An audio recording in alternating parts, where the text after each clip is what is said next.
ubwo turi kumwe namwe mwami Kigeli ndabasabaga ko mwakwibwira abumva ikiganiro Imvo n'Imvano bakabamenya. Ndi umwami Kigeli wa gatanu Ndahindurwa Jean Baptiste nkabandi hano muri Amerika. Ibyo ni ryo zina ryanjye rero. Izina ry'ubwami ni Kigeli wa gatanu, ry'ubututsi ni Ndahindurwa Jean Baptiste. Mwasobanura uko byagenze kugira ngo mufate icyemezo cyo guhunga u Rwanda? Benshi bajya babivuga bakabivuga mu buryo budahuje kandi niko ko ntibari babizi. Bamwe bakabitwara ukundi abandi bakabitwara neza kubera kutamenya. Mukuru navuye mu Rwanda atari jewe ubishaka. Nabanywe n'Ababiligi nimye mu Rwanda itariki 28 kwezi kwa karindwi 1959. Umwami Rudahigwa bamaze kumwica. Guverineri General w'u Rwanda n'u Burundi Jean Paul Haruwa bari biteguye gushyiraho uwundi usimbura Rudahigwa. Noneho abari je wima itariki 29 September muri 1959 nemeza leta y'Ababiligi ko nzaba umwami uganje, umwami constitutionnel.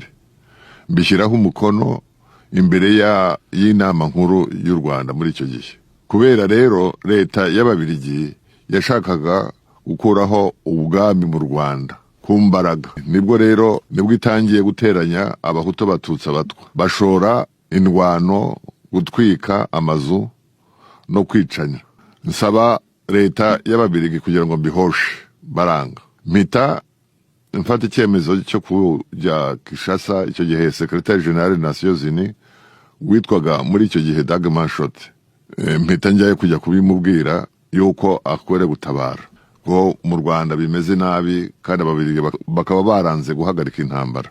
Bamaze kubona ko ngiye nibwo bashyizeho Republika, batu Kigeli ntazongera kugaruka mu gihugu. Nguma Kinshasa mbibwira wa Nations Unies Secrétaire Général, noneho ndabyihorera ntega yuko hari icyo bazashobora kuvuga.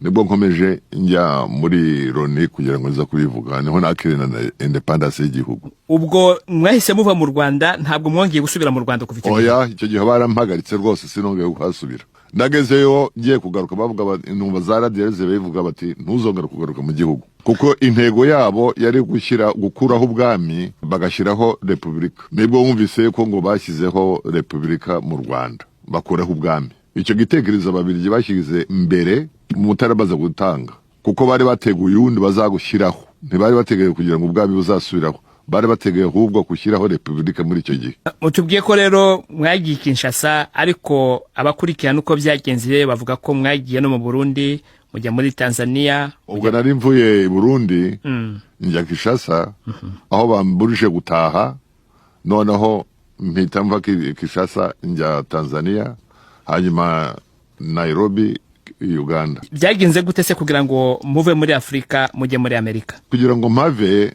hari umutekano mubi cyane hari ya Nairobi, kubera ubwumvikane bwa leta yari iriho ni ya kwa Moi. Nsanga rero nahagirira ibyago, niyemeza kugira ngo negere hano muri Amerika na Nations Unies kugira ngo mbabwire ibyo u Rwanda rumeze nuko n'umutekano mukeya n'impunzi zari inyuma y'igihugu. Aho komeza. Ndishimye cyane kuba ndi mu kiganiro mvuganamo n'umwami. Ni ibintu bisa nkaho bidakunze kuboneka cyangwa biboneka kuri bamwe. Nubwo nje navutse wenda umwami yaravuye mu gihugu, ariko noneho hari utubazo nshaka kumubaza. Cyambere nakubaza niba atari ibanga, niba umwami yaba yarafashije umuryango FPR Inkotanyi mu rugamba rwo kubohora igihugu rwa 90. Hanyuma umwami twari tuzi yuko wenda yaba nawe yarari muri urwo ruhande akaba atarabashije gutaha. Hari ikindi kibazo cya kabiri mfite, nigeze gusoma igitabo cyitwa Ingoma y'Amaraso, ariko ntabwo bavugaga ingoma ya cyami, ahubwo bavugaga ingoma ya Repubulika ya kabiri ya Habyarimana, uwacyanditse n'umuntu wigeze gufungwa nayo. Icyo gitabo cyavugaga uburyo abatutsi bari bangwa n'abazungu, ariko noneho hari aho yavugaga ku batutsi bo mu majyaruguru bitwa Abagogwe. Aravuga ati Abagogwe nubwo nabo bari abatutsi bari bangwa n'abazungu kuko barabangwa n'abakomuniste. Icyo gitabo kigakomeza kivuga ngo bo noneho no ku ngoma ya cyami ntabwo bari bafashwe neza, bari bakandamijwe hafi kuba nk'abatwa. Ubwo nkagira ngo umwami nawe agira icyo kivugaho, niba koko icyo gice cy'Abagogwe igihe yari umwami cyangwa se n'igihe se wari umwami na sekuru niba koko ari byo kandi baravuga ko ingoma ya cyami ari ingoma y'abatutsi kandi nabo bari abatutsi bene wabo. Nyakubahwa mwami Kigeli, ibyo ni ibibazo ngira ngo yabajije ibibazo bibiri. Sinzi niba mwamusubiza. Niba mwareka aracyavuga uracyavuga komeza. Nari nsigaje akabazo ka gatatu. Nari mvuga mubaze niba umwami muramutse mutashye ese murumva ubuzima busigaye mwabukomereza. Ibyo bibazo ndabyumvise bye.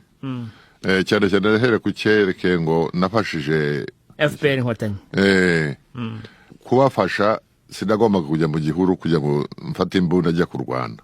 Igitekerezo cyabo bifite gutabara kugira ngo abanyarwanda bagiye hanze batahe, si igitekerezo kibi na busa, cyabaye cyiza kandi nange ndagishima. Ariko umuntu twakoranye imbona nkubone kandi tuvugana ni nyakwigendera Fred Rwigema. Yajyaga nyaruka akaza kundeba, twavuganye amagambo menshi cyane, tugirana za programu nyinshi cyane nawe, turumvikana sanga ari umuntu w'umugabo kandi ufite ibitekerezo bitaraga byinshi ndabizi kandi n'amasezerano twakoranye nawe. Iyo mvuga umuntu wigendeye yenda na bagira bati ndahimba cyangwa niki, ariko twagiye twungurana inama na mugira nawe akambwira, ariko birinda ajya ataha rwose agenda nibwo aguye mu rugamba.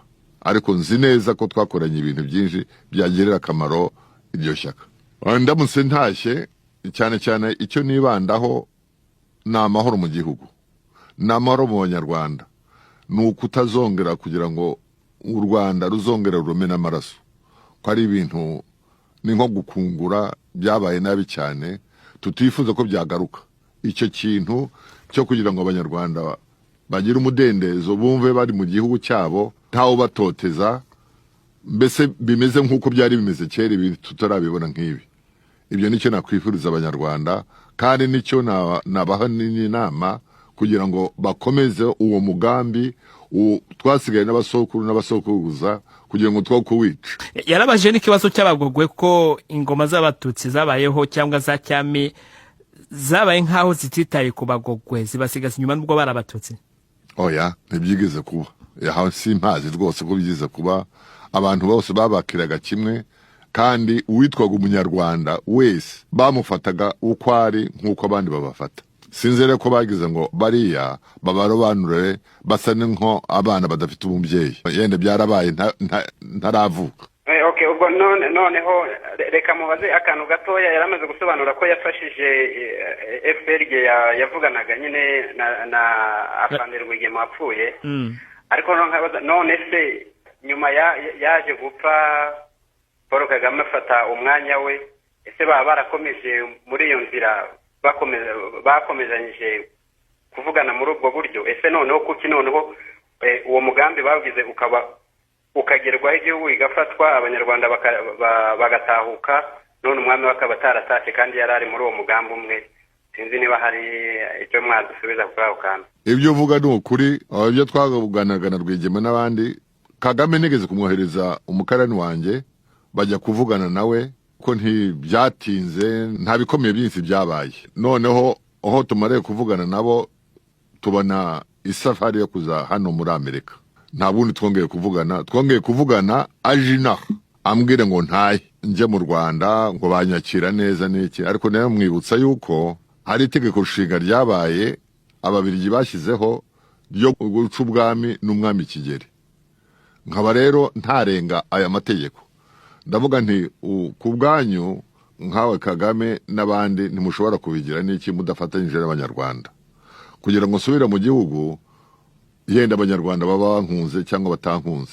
Rero ngwire kumenya yuko abanyarwanda bakinyifuza kugira ngo babere umwami musubire no mu gihugu. Arambwira ko agiye kubyiga na leta n'abanyarwanda akazansubiza.